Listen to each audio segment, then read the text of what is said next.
মধু মধুর উপকারিতা অসীম, কিন্তু কারো কারো ক্ষেত্রে এই মধুই ক্ষতির কারণ হয়ে দাঁড়ায়। আসুন জেনে নেই মধু খাওয়ার ফলে আমাদের কি ক্ষতি হতে পারে বা এর পার্শ্ব প্রতিক্রিয়া কি হয়। মধু যদিও শরীরের জন্য দারুণ উপকারী ও প্রয়োজনীয়, তবুও কিছু কিছু ক্ষেত্রে এর কিছু পার্শ্ব প্রতিক্রিয়া অর্থাৎ অপকারিতাও রয়েছে।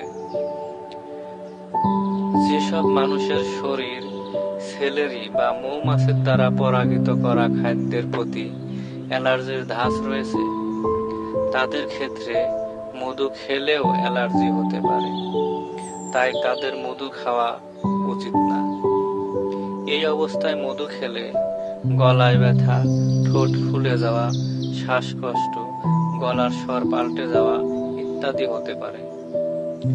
মধু খাওয়ার ফলে অনেকের হার্টবিটের সমস্যা হয়, সারাদিন ঘুম ঘুম ভাব, ডায়রিয়া, ক্লান্তি ভাব, জ্বর ইত্যাদি দেখা দিতে পারে। এছাড়া মহিলাদের ক্ষেত্রে মধু অনেক সময় অতিরিক্ত রক্তপাতের কারণ হতে পারে। তবে যাই হোক না কেন, আমরা সকলেই মধু খেতে খুবই ভালোবাসি। এছাড়া মধু খুব কম ক্ষেত্রেই এর পার্শ্ব প্রতিক্রিয়া দেখা দেয়, বরং মধুর উপকারিতা কোনোভাবেই অস্বীকার করার উপায় নাই। তাই প্রতিদিন মধু খান, সুস্থ থাকুন, ভালো থাকুন। আল্লাহ হাফেজ।